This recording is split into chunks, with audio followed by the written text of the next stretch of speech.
이걸 몰라서 우리가 세금 폭탄을 맞는 경우가 많아요. 초보 사업자분들은 홈택스를 들여다봐도 내가 부가가치세 신고를 제대로 하고 있는 건 맞는지 헷갈리시죠? 또 어떤 서류를 챙겨야 되고 그리고 그 서류는 어떻게 챙기는지 복잡하기만 합니다. 오늘 이 영상 하나만 보시고 그대로 따라 하시기만 하면 됩니다. 그리고 오늘 말씀드릴 이 세 가지만 잘 챙겨도 세금 폭탄을 막고 오히려 환급을 받으실 수도 있습니다. 복잡해 보이지만 이렇게만 세팅을 하면 평소에 신경 쓰지 않아도 자동으로 서류가 챙겨집니다. 안녕하세요, 동기부여입니다. 이제 부가세 신고의 달이 왔죠. 그래서 오늘은 장터모님과 함께 화면을 보면서 부가세 신고 방법을 알아볼 건데요. 영상 중간에 절세할 수 있는 꿀팁까지도 담아봤으니까 이 영상 보시고 쉽게 부가세 신고 하셨으면 좋겠습니다. 안녕하세요, 장터모님. 안녕하세요. 네, 안녕하세요. 벌써 부가세 신고의 달이 다가왔어요. 그러니까요. 왜 이렇게 세금 내는 달만 이렇게 빨리 다가오는지. 그러니까 휴일은 왜 이렇게 많고. 그러니까요. 벌써 너무 긴장이 많이 되는데요. 부가세 신고는 많은 사람들에게 부담으로 다가오곤 하죠. 하지만 그동안 세팅을 잘 해놨다면 전혀 문제될 게 없습니다. 그동안 어려워하셨던 분들도 오늘 이 영상만 보시면 완벽하게 부가세 신고 하실 수 있습니다. 장터모님 설명 한번 해주시겠어요? 네, 같이 화면을 보면서 좀 하나씩 봐볼게요. 이렇게 홈택스 화면에 들어왔는데요. 사업장으로 미리 로그인을 해주시면 좀 편해요. 그 다음에 세금 신고 탭을 누르고 여기서 부가세 신고, 부가가치세 과세 신고 눌러주시고요. 이 촬영을 하고 있는 지금은 그 신고 기간이 아니라서 안 뜨는데 원래는 이 정기 신고 버튼이 떠요. 그럼 이렇게 사업장 정보가 뜨는데요. 확인 누르시고 저장하기 버튼도 눌러줍니다. 그럼 이렇게 매출과 매입을 넣는 화면이 뜨는데요. 이 매출세액에서 매입세액과 공제액을 뺀 금액을 우리가 이제 납부를 하게 되는 거예요. 근데 만약에 사업자를 낸 지 얼마 안 돼서 매입 매출이 하나도 없는 사람들도 신고를 해야 되나요? 그럼요. 이거 사업자가 있다면 무조건 필수로 신고를 해야 되는 거예요. 만약에 내가 매입과 매출이 하나도 없다면 그냥 이 오른쪽에 있는 이대로 신고하기 버튼을 눌러주시면 되고, 그리고 시작 전에 알아두셔야 할 정보는 전자세금 계산서 정보는 영업일 기준 매월 11일 이후부터 제공이 되고, 그리고 신용카드 정보는 다음 분기 15일부터 자료가 제공이 됩니다. 그렇기 때문에 모든 정보가 다 제공이 되는 15일 이후부터 신고를 해주시는 게 좋아요. 자, 그럼 우선 매출부터 한번 볼 건데요. 보통 이 두 가지만 보시면 돼요. 세금계산서 발급분과 신용카드 현금영수증 발급분, 이렇게 두 가지만 보시면 되는데요. 대표님, 우리 학교장터 하면서 어떨 때 세금계산서 발행을 하죠? 현금 결제 하실 때 세금계산서 발행을 해드리죠. 맞아요. 그동안 우리가 그 세금계산서를 발행을 한 것들이 여기에 다 뜨게 되는 거예요. 그래서 이렇게 자료를 조회를 하시면 그동안 발급했던 것들이 뜨고, 그리고 그 옆에 불러오기를 눌러주시면 됩니다. 그럼 이거 아래에 있는 종이 세금계산서는 뭔가요? 이거는 따로 그 종이로 써서 수기로 제출한 세금계산서인데요. 수기로 작성한 종이 세금계산서들이 있다면 이렇게 명세 입력을 하셔서 여기에 작성을 해주시면 됩니다. 학교장터만 하는 분들에게는 해당이 없겠네요. 종이 세금계산서는 거의 사용을 안 하잖아요. 네, 그렇죠. 그래서 학교장터 하시는 분들은 요거는 아마 작성을 안 하실 거예요. 네, 그 다음은 신용카드 현금영수증 매출을 불러올 건데요. 매우 간단해요. 0 눌러주시고 조회 버튼 눌러주시고 결제 연도는 자동으로 반영이 되기 때문에 한 번만 확인을 해주시면 되고, 그 아래에 조회 결과 집계 눌러주시면 자동으로 입력이 돼요.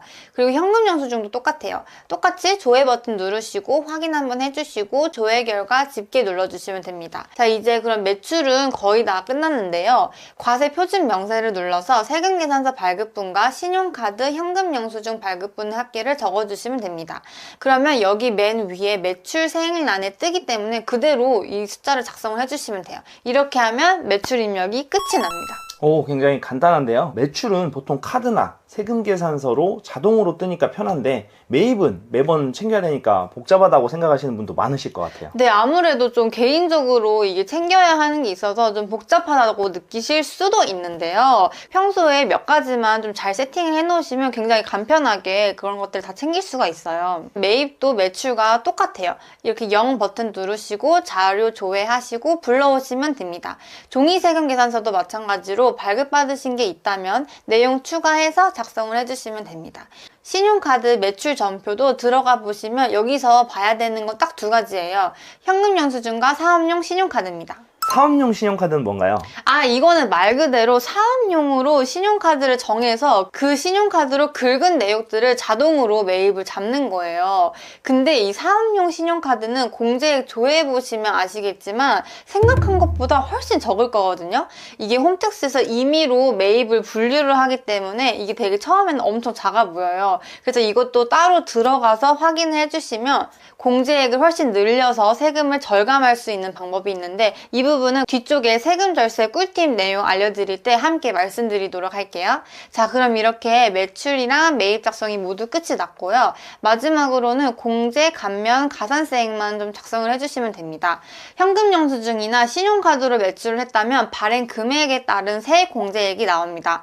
그 다음은 이제 전자세금계산서 발급세액 공제인데요. 우리가 평소에 전자세금계산서를 발행을 하죠. 그때 한 건당 200원씩 공제를 해줘요. 한번 발급할 때마다 200원을 주는 건가요? 약간 성실하게 신고 잘했나라고 해가지고 주는 건가 보네요. 네, 맞아요. 아무래도 좀 현금 영수증은 잘 안 하는 경우도 있다 보니까 이렇게 좀 잘했다고 좀 포상으로 200원씩 챙겨줍니다. 그래서 이 전자세금계산서 발급 건수 및 공제 금액 조회 버튼 누르시면 그동안 몇 건을 발행을 했는지가 나와요. 이 건수를 그대로 옮겨 적어주시면 됩니다. 그 다음에는 입력 완료를 눌러줍니다. 그 다음에는 그 밖의 경감 공제세액은 그냥 확인을 해보시고 해당 사항 있으시면 그때 추가를 해주시면 됩니다. 만약에 학교 장터만 하는데 그 외의 건 해당 없나요? 네, 저도 그렇고 보통 학교 장터 하시는 분들은 여기에 해당 사항이 아마 없으실 거예요. 그리고 마지막으로는 이 예정 신고 기납부 세액 눌러보시면 자동으로 뜨거든요. 요거 한번 확인해 보시고 입력 완료 눌러주시면 됩니다. 자, 이렇게 모두 다 끝났는데요. 굉장히 간단하죠. 그래서 이대로 신고하기 누르시고 동의 후 신고서 제출 한번 눌러주시면 끝이에요. 근데 이렇게 경고 문구가 무조건 뜨게 되는데요. 이거는 뭐 잘못됐다는 게 아니고 신고서 제출하기 전에 한 번 더 확인해 봐라 이런 느낌으로 안내 팝업이니까 그냥 넘어가 주시면 됩니다. 네, 자, 이렇게 화면을 보고 좀 부가세 신고를 같이 해보셨는데 어떤가요? 생각보다 쉽죠? 엄청 복잡할 줄 알았는데 클릭 네. 몇 번으로 끝나네요. 장통우님, 아까 부가세 줄일 수 있는 꿀팁 알려주신다고 하셨잖아요. 네네. 부가세 그렇죠. 줄일 수 있는 꿀팁이 뭐가 있을까요? 아, 네. 이것도 제가 진짜 부가세를 내기가 너무 싫어가지고 서치를 진짜 많이 해봤거든요. 그래서 여러 군데 있는 꿀팁들을 한 번에 모아서 오늘 소개를 해드리는 건데 제가 아까 전에 평소에 좀 잘 세팅을 해놓으면 부가세를 좀 확 줄일 수 있는 방법이 있다고 제가 말씀을 드렸잖아요. 오늘은 그 세 가지 방법을 말씀을 드리려고 해요. 우선 가장 많이 매입을 놓치는 경우가 까먹고 등록을 못하는 경우거든요. 그걸 예방하는 방법으로는 국세청에 사업자용 신용카드를 등록을 하는 방법이 있어요. 개인 사업자의 경우 꼭 사업자용이 아닌 개인용 신용카드도 가능하고요. 아까 제가 이야기했던 것처럼 홈택스에서 등록이 가능합니다. 물론 이게 등록을 하지 않더라도 좀 추후에 증빙을 할 수는 있어도 그러면 좀 하나하나 다 증빙을 해야 되기 때문에 이게 빠뜨리기도 쉽고 좀 많이 번거로워지는데요. 그렇기 때문에 좀 미리 홈택스에 등록을 해놓고 이걸 계속 사용을 하시면 자동으로 홈택스에 불러와지기 때문에 경비 처리가 훨씬 수월해집니다. 그럼 장통우님, 공동명의 카드도 가능한가요? 네, 가능합니다. 그러면 사업자 카드로 그냥 개인적으로 쓴 것들을 경비로 처리해도 되나요? 물론 안 되죠. 왜냐면 적격 증빙은 말 그대로 그 사업에 필요한 비용이어야 하는 거거든요. 근데 그렇다고 이게 사실은 하나하나 다 확인하기는 어렵다고 하는데 그래도 뭐 공연이나 뭐 유흥주점, 자동차 구입 이런 불공제 항목들은 당연히 안 되고 그 외에 그런 공제 가능한 항목 중에서 인터넷에서 구매한 물품들은 좀 현실적으로 파악이 어렵다고는 합니다. 현실적으로 파악이 어렵다. 네, 현실적으로는 파악이 어렵다. 그러면 제가 개인적으로 쿠팡에서 산 물건들도 사업자 매입으로 잡을 수 있겠네요. 그 매입으로 잡으시려면 그 실제 사업에 필요한 물품을 오프라인으로 이런 편의점 이런 데도 사시는 거는 안 된다고 보시는 게 편합니다. 선을 그으시네요. 네, 이게 좀 위험한 문제라.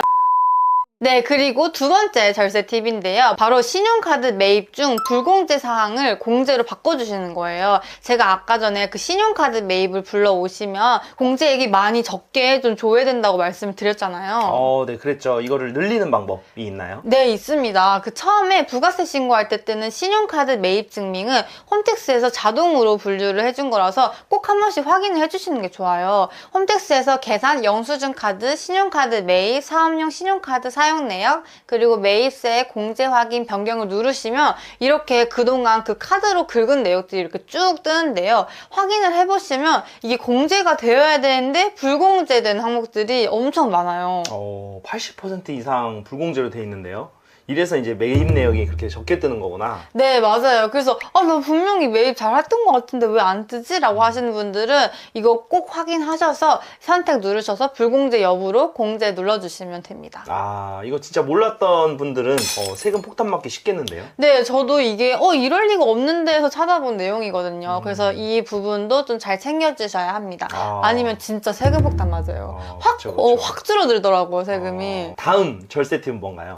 그 다음은 사무실 임대료, 전기요금이나 도시가스, 휴대폰 비용도 공제가 가능하다는 사실 알고 계셨나요? 그런 것도 되는 거였나요? 네. 이거 모르고 계신 분들도 진짜 많더라고요. 이게 되게 적어 보이지만 이게 막 1년 동안 모아놓으면 꽤 큰 돈이거든요. 그러면 아직 수익은 없고 사무실만 계약하신 분들은 오히려 환급을 받을 수도 있겠네요. 네, 그쵸. 사업이 초반이신 분들은 이런 것들 잘 챙겨서 오히려 환급을 받으실 수도 있어요. 그래서 전기요금, 도시가스는 영수증에 보면 공급받는 자, 사업자 등록번호가 있는데요. 그 고지서 번호로 전화를 해서 세금계산서를 요청을 하실 수가 있어요. 다만 상가나 오피스텔 같은 경우 공제가 가능한데 이 주거용 아파트 같은 경우는 가사 관련 비용으로 간주가 되기 때문에 공제가 어렵고 또 받을 수가 있더라도 좀 되게 까다롭습니다. 그래서 상황에 따라서 공제가 가능한지 확인을 해보시고 이런 부분도 좀 잘 챙겨주시면 조금이라도 이 세금을 절세할 수 있습니다. 오늘 이 영상 하나로 부가세 신고 방법부터 세금 절세 팁까지 완벽하게 정리가 된 것 같네요. 오늘 말씀해주신 팁들도 미리미리 챙겨놓으면 너무 좋겠어요. 네, 근데 여전히 저에게 세금은 너무 두려운 존재네요. 잊을만 하면 돌아오는. 그렇죠. 네. 하지만 이제 긍정적으로 생각해 본다면 세금 걱정을 한다는 것은 수익이 낮기 때문이니까 행복한 고민이기도 합니다. 그쵸. 사실 작년까지는 그렇게 막 걱정되진 않았거든요. 올해 조금 보셨죠? 올해부터는 조금 걱정이 되더라고요. 저는 그래도 한 세금 10억씩 냈으면 좋겠어요. 피눈물 날지언정. 그죠. 10억, 100억 내면 그만큼 많이 번다는 그쵸. 거니까. 10억 내려면 얼마를 벌어야 되는 건가? 네. 오늘도 영상 끝까지 시청해주셔서 감사하고 저희와 함께 부가세 신고 잘 마무리하셨으면 좋겠습니다. 저희는 앞으로도 학교장터뿐만 아니라 사업을 운영하면서 필요한 좋은 정보들을 많이 나누도록 하겠습니다. 이번 영상도 도움이 되셨다면 좋아요, 구독 부탁드리고요. 앞으로도 도움이 되는 좋은 영상으로 돌아오겠습니다. 감사합니다. 감사합니다.